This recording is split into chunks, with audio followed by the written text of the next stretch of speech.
오늘은 계시록 설교를 오늘 안 하고 지지난주에 하나님이 주셨던 강한 마음을 주셨던 말씀을 좀 오늘 나누고자 합니다.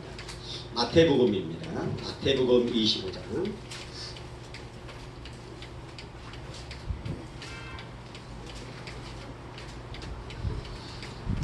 마태복음 25장 41절에서 46절까지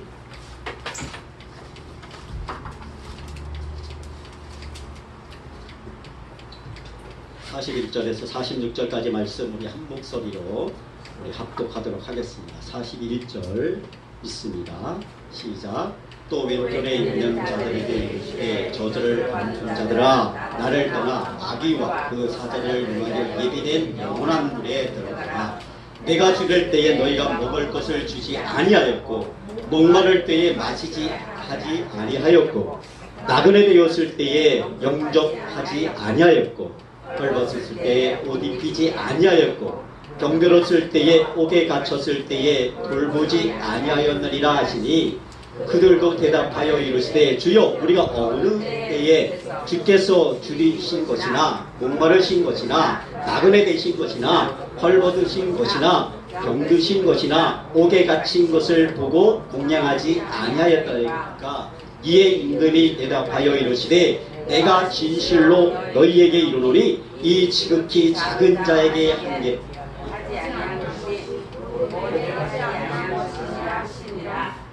그들은 영벌에 의인은 영생에 들어가리라 하시리라. 아멘. 우리 제목을 한번 읽도록 하겠습니다. 시작. 북한 동포의 모습을 한 예수님.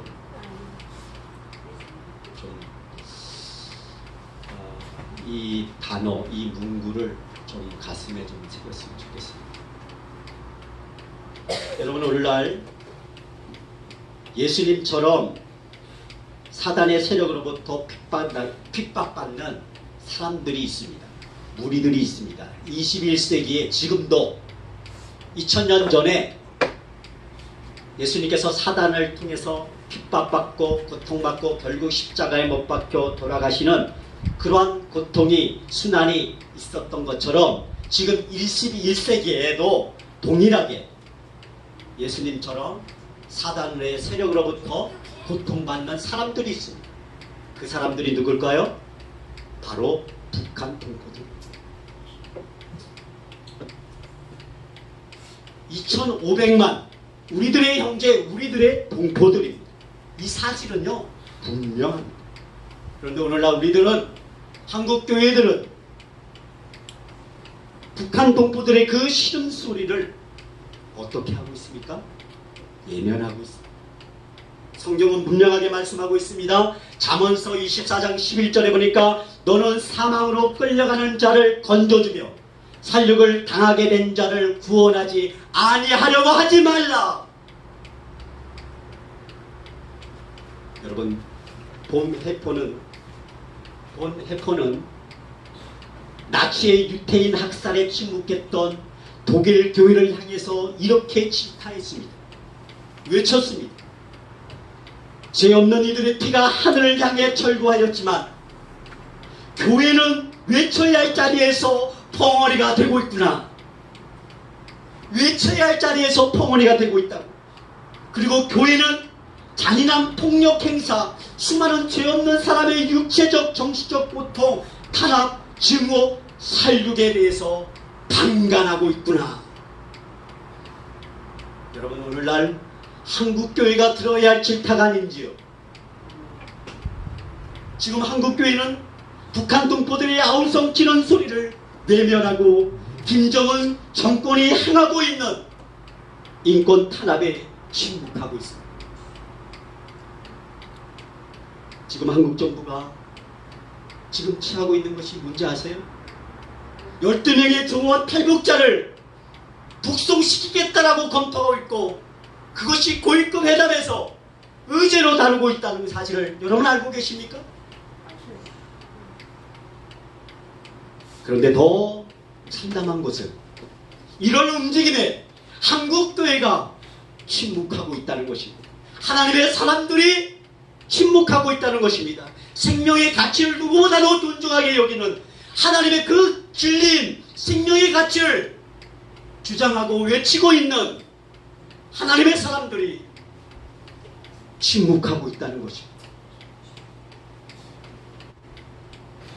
탈북민도 대한민국 국민인데 대한민국 국민을 북송시키면 되냐고 항의하는 성명서 한 줄도 내지 않고 있는 현실을 아십니까? 한국 교회 한기총은 지금 무엇하고 있습니까? 한국 기독교 연합회는 지금 무엇을 하고 있습니까? 대형 교회들은 무엇을 하고 있습니까?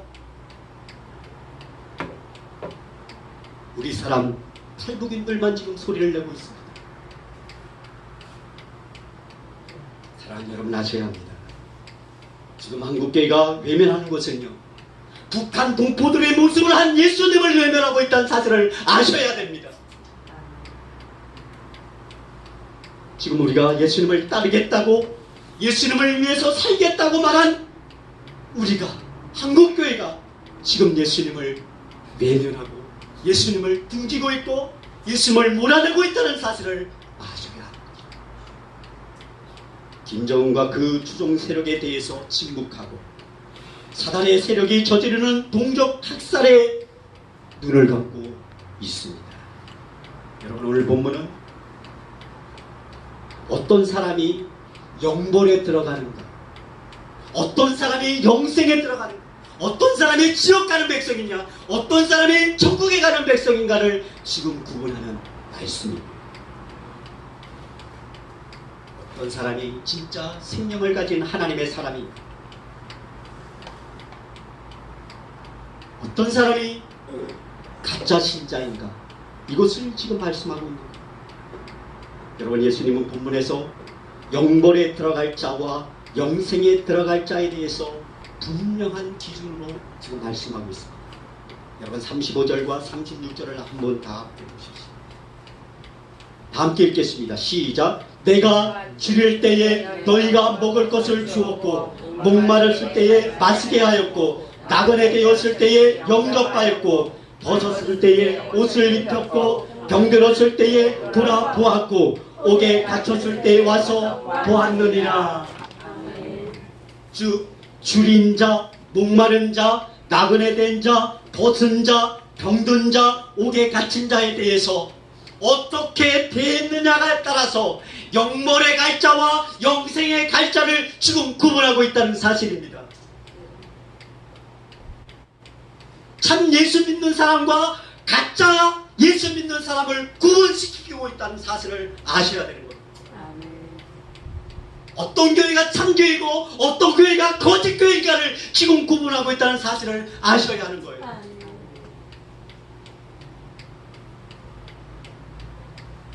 하지만 여러분이 이 말씀을 법적인 차원에서 받아들이면 안 됩니다. 다시 말해서 이대로 하면 천국 가는구나, 이렇게 하면 지옥 가는구나, 이렇게 말하는 것이 아닙니다. 사랑하는 성도 여러분, 천국은 우리가 생각하는 대로 그렇게 단순한 것은 아닙니다. 물론 하나님 편에서 보면 극히 단순한 것이 천국입니다. 전혀 복잡할 이유가 없어요. 그러나 하나님과 반대된 편에 서서 믿음에 대해서 들었을 때 아주 복잡한 것이 뭐냐면 바로 믿음이다. 여러분, 본문은 어떻게 보면 예수님의 구제를 말씀하고 있는 것 같은 것으로 느껴질 수도 있을 것입니다. 그러나 여러분, 구제에 대해서 말씀하는 본문이 아니에요. 여러분, 분명히 아실 것은 예수님은 본문을 통해서 영생에 들어갈 하나님의 자녀된 자의 자녀다운 모습을 지금 설명하고 있는 거예요. 보여주고 있는 거예요. 믿는다면 믿는다의 모습을 보여줘야 한다는 거예요. 신자라면 신자다운 모습이 무엇인가를 지금 이야기해 주고 있는 거예요. 교회라면 교회다운 모습이 이렇다라고 지금 말씀하고 있는 것입니다. 사랑하는 성도 여러분, 저와 여러분들은 하나님의 자녀다운 모습이 어떠한 것이라고 생각하고 계십니까? 어떠한 교회가 참다운 교회의 모습이라고 여러분 생각하십니까? 새벽 기도에 나와서 조용하게 기도하고 모든 공적 예배에 다 참석해서 경건스럽게 찬양하고 예배드리는 것, 이것이 여러분 하나님의 자녀다운 모습이라고 여러분 생각하십니까? 제가 종종 이런 말씀을 드렸습니다. 예배나 기도의 행위가 신자의 표가 다가 아니다. 여러분, 이렇게 말한 것은요, 예배나 기도를 자기 마음대로 하거나 안 해도 상관없다는 것으로 말하기 위함이 아니었습니다. 제가 이렇게 말한 것은 예배나 기도가 있다고 해서 그것을 신자의 표로 삼거나 의로 내세우지 말라는 뜻에서 말씀드린 거예요. 무슨 말입니까? 기도를 제대로 못한다거나 또 남들과 같이 봉사를 못한다고 해서 내가 과연 하나님의 자녀인가라는 의구심에 빠지지 말라는 거예요.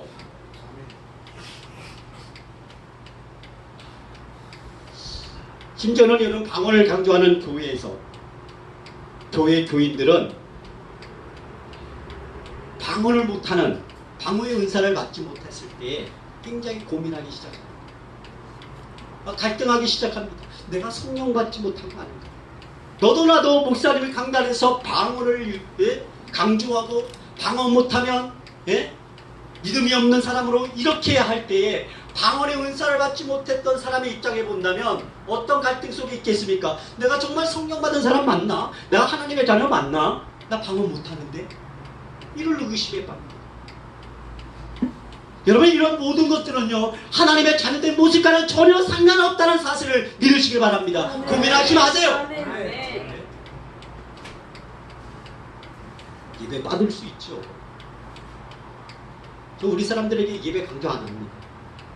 강조합니까?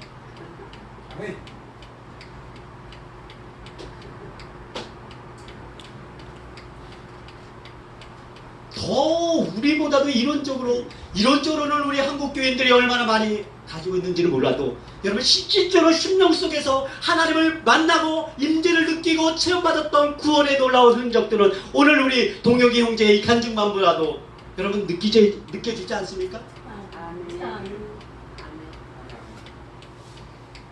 우리 승효 씨의 간증을 속에서 여러분 느껴지지 않습니까?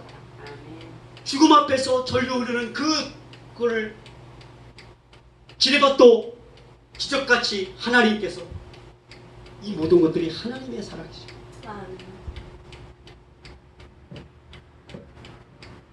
예배 한 번 빠졌다고 믿음이 없다고, 하나님을 그렇게 하나님의 자녀가 그렇게 들을 수 있냐고. 여러분, 이거는 좀 생각하면서 얘기하는 겁니다. 우리 세월절 교회 안에서는 이렇게 좀 생각하면서 말하는 그런 분위기가 되었으면 좋겠습니다. 아멘. 정말 오늘 말씀 여러분, 오늘 보면은 철저하게 하나님의 자녀들의 모습을 이야기해 주고 있습니다. 하나님의 자녀된 모습이 뭐냐는 거예요. 33절을 보면 양은 그 오른편에 염소는 왼편에 두리라 라고 말합니다.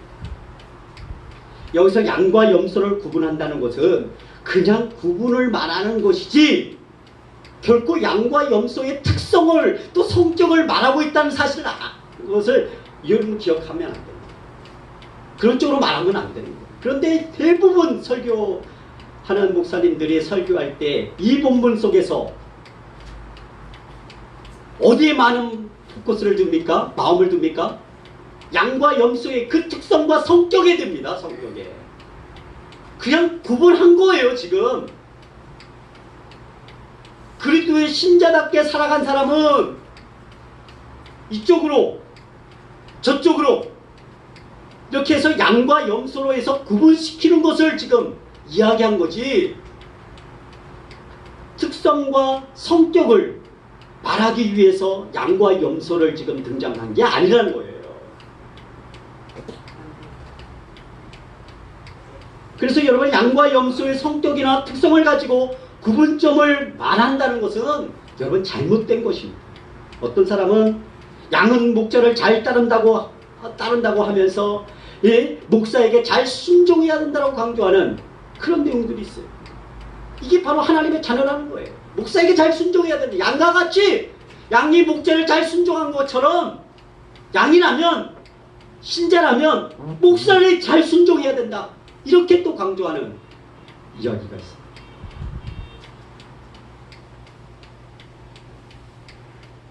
염소는 잘 들어봤기 때문에 목사에게 반대하고 순종치 않는 것은 하나님의 자녀다운 모습이 아니다.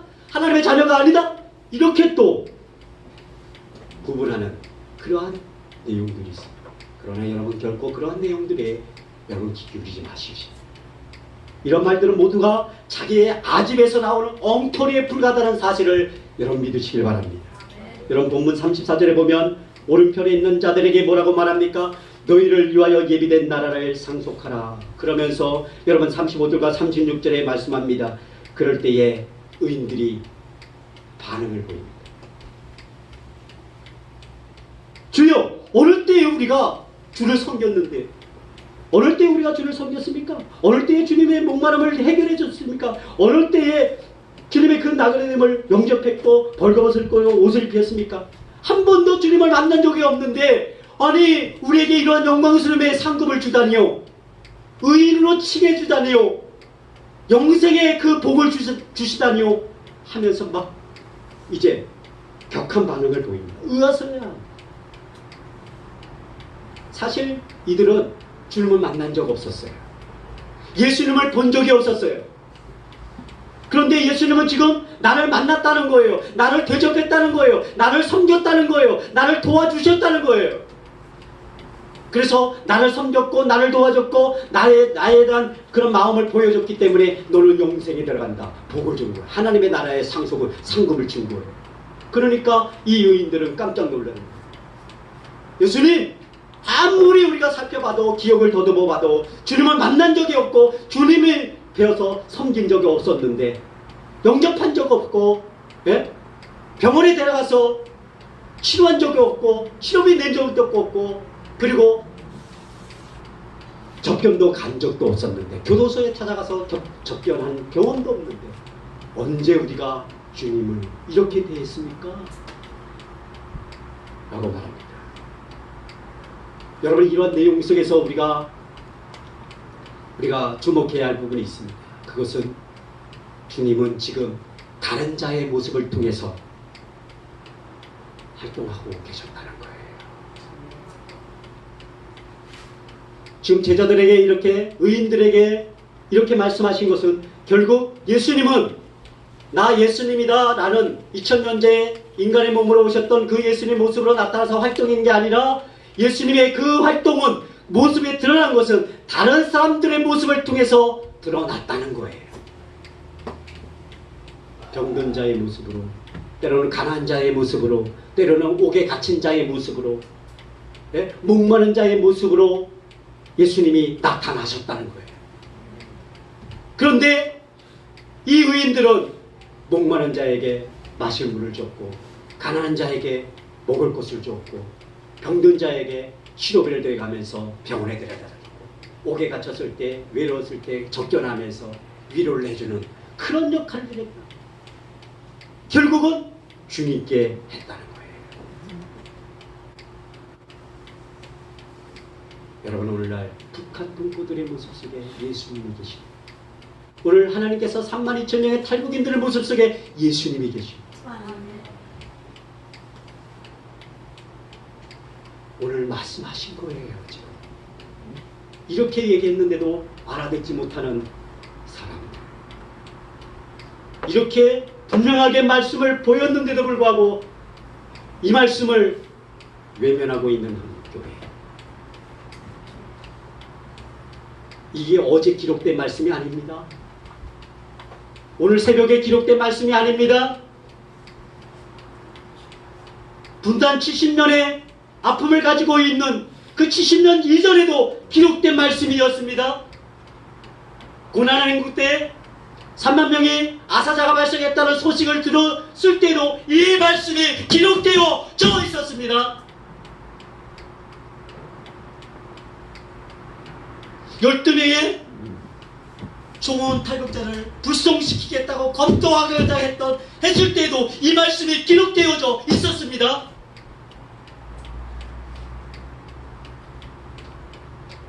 그럼에도 불구하고 오늘 이 말씀을, 하나님의 말씀을 듣고 말씀을 따르겠다고 하는 교회가, 하나님의 사람들은 이 말씀을 지금 어떻게 하고 있습니까?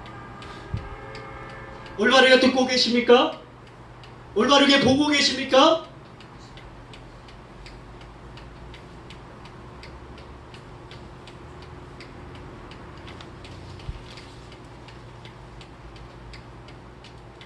여러분 보십시오. 본문에 있는 그대로 줄인 자, 목마른 자, 나그네 된 자, 병든 자, 벗은 자, 옥에 갇힌 자의 모습을 가진 자가 곧 주님의 모습을 가진 자였다라고 말하고 있습니다.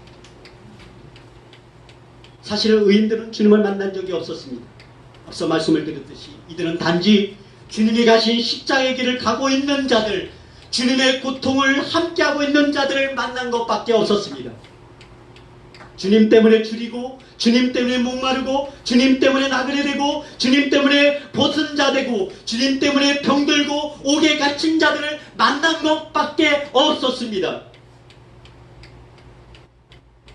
그렇습니다. 이들은 주님의 십자가의 길을 가는 그들과 함께하는 주님을 바라보면서 그들에게 먹을 것을 주고 마실 물을 주고 입을 옷을 주었습니다.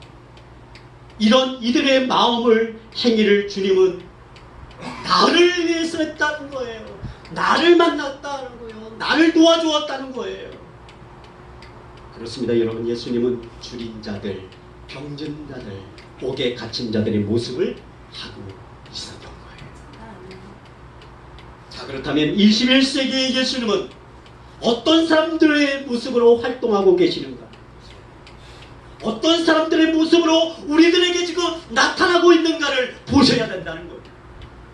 바로 북한의 2,500만의 분포들의 모습으로 활동하고 계시지는 않은지요. 대한민국 국민으로 이 땅에 살고 있는 32,000명의 탈북의 모습으로 활동하고 계시지는 않는지요. 사랑하는 성도 여러분, 형제는 예배당에서 함께 예배한다고 해서 형제가 되는 것이 아니에요. 주님 때문에 고통의 자리에 있게 된 자들이 있고, 또 그들을 주님의 마음으로 대하는 자들이 있는 것, 그것이 바로 형제의 관계인 것을 믿으시기 바랍니다. 여러분, 사람들은 언제나 예수님께 자기의 정성을 보이려고 합니다. 그러나 예수님은 보입니까? 안 보입니까? 안 보여요. 안 보여요. 때문에 신자들은 눈에 보이는 것을 위한 행동을 보이지 아니하는 예수님께 한 것으로 간주하려고 하고 있습니다. 예를 들면 교회에 머리를 든 분이 예수님이니까 교회를 잘 받들면, 교회 일에 열심히 충성을 다하면 주님을 위해서 한 것이다 라고 생각들을 합니다. 가난한 이웃을 위해서 구제한 것을 주님을 위하여 한 것으로 생각합니다. 그러나 여러분, 이것은 어디까지나 우리들의 착각일 수도 있고 망상에 지나지 않을 수도 있어요. 이것을 가지고 나는 주님을 위해서 산다라고 생각하지 마시고, 이것을 가지고 나는 주님을 위해서 산다라고 말하면 진심으로 주님을 사랑해서 또 주님을 위해서 사는 자라면, 여러분, 주의 이름으로 당하는 어려움과 순환의 자리도 마다하지 않으셔야 하는 겁니다. 십자가를 지신 주님의 모습은 분명히 우리들의 눈에 보이지 않습니다. 하지만 여러분, 주님 때문에 주님이 가신 십자가의 길에 함께하는 자들을 우리는 볼 수 있다는 사실을 믿으시길 바랍니다. 주님 때문에 자기의 것을 포기하고 복음만을 나타내기를 힘쓰고 또 주님을 나타내기 위해서 힘쓰는 자들이 우리 곁에 있다는 사실을 아셔야 합니다. 그것을 볼 수 있어야 합니다. 그럴 때 그들의 어려움에 우리는 함께하는 겁니다. 그들을 무시하거나 반대하지 않고 그들이 어려움에 함께하고 고통을 함께 나누면서 주님 때문에 마음이 하나 되는 것, 그것이 바로 눈에 보이지 아니하는 주님을 보는 것이고 주님을 섬기는 것이고 주님을 위해서 살아가는 삶이라는 사실을 믿으시길 바랍니다. 아멘. 여러분, 이것을 선행이라고 부르지 마십시오. 선행과 다른 거예요. 윤리나 도덕이라고 부르지 마십시오. 이것은 주님의 마음으로 세상을 살아가는 사람들의 모습에만 보이는 거예요. 주님의 마음을 품은 자들만 살아갈 수 있는, 보여줄 수 있는 행동입니다. 이것이 믿음 있는 자이고 장차 영생에 들어갈 신자의 모습인 거죠.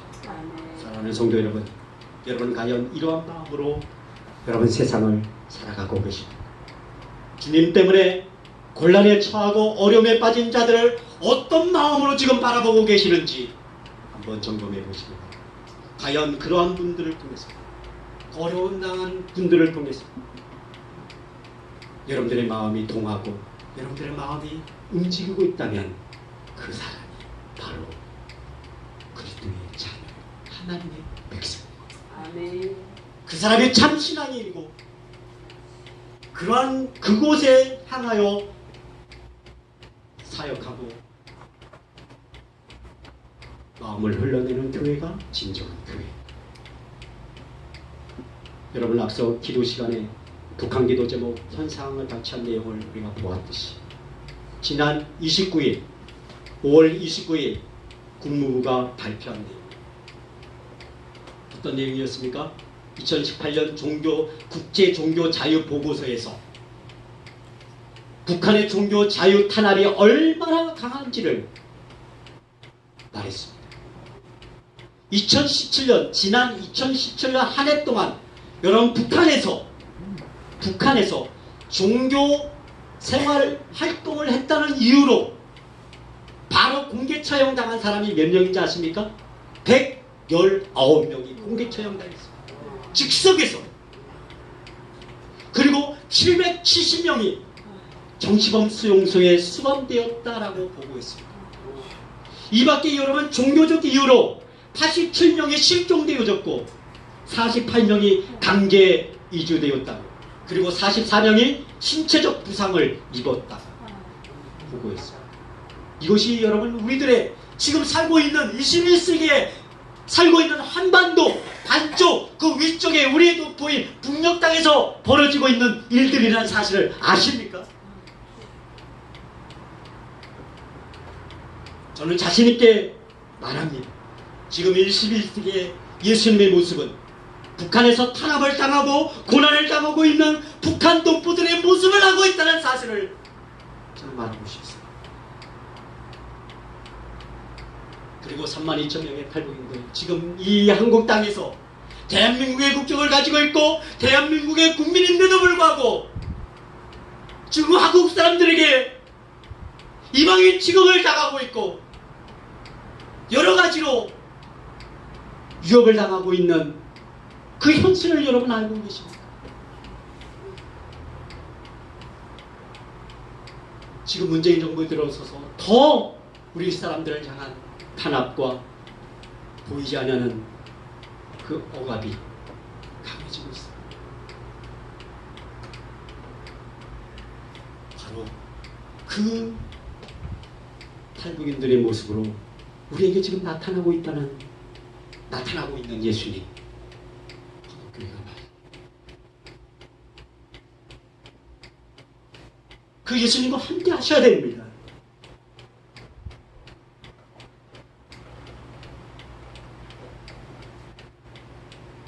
사랑하는 성도 여러분, 오늘 저와 여러분들은 내가 과연 주님의 마음으로 세상을 살고 있는지를 돌아봤으면 좋겠습니다. 그리고 여러분들에게서 주님의 마음이 발견되어진다면 그것을 주님의 사랑으로 알고 감사하면서 주님과 함께 동행하십시오. 그렇습니다. 주님의 모습은 내가 낮아진 자리에서만 발견할 수가 있습니다. 높아진 자리에서는요, 결코 주님의 모습으로 살아가는 형제가 보이지 않습니다. 말씀을 맺습니다. 주님은 우리의 형제들을 통해서 주님의 십자가의 모습을 보이십니다. 그럴 때 그 형제의 배후에서 일하시는 주님의 모습을 볼 수 있는 자는 주님의 마음으로 살아가는 자만 볼 수가 있습니다. 주님의 마음으로 살아가는 자들은 형제의 애매한 어려움과 고통에 함께하고자 할 것입니다. 그리고 그 형제를 보면서 주님을 발견하며 주님의 그 은혜를 경험하게 되어질 것입니다. 그리고 자신을 돌아보게 될 것입니다. 이것이 주님의 마음으로 살아가는 신자의 모습이며 마지막 때에 그 속에 함께 하시는 주님 때문에 영생에 들어가게 될 것입니다. 여러분들 속에 이러한 마음이 보여집니까? 그것으로 감사 살아가는 저와 여러분들 이 새물결 교회가 되어지기를 주의 이름으로 축원드립니다. 아멘.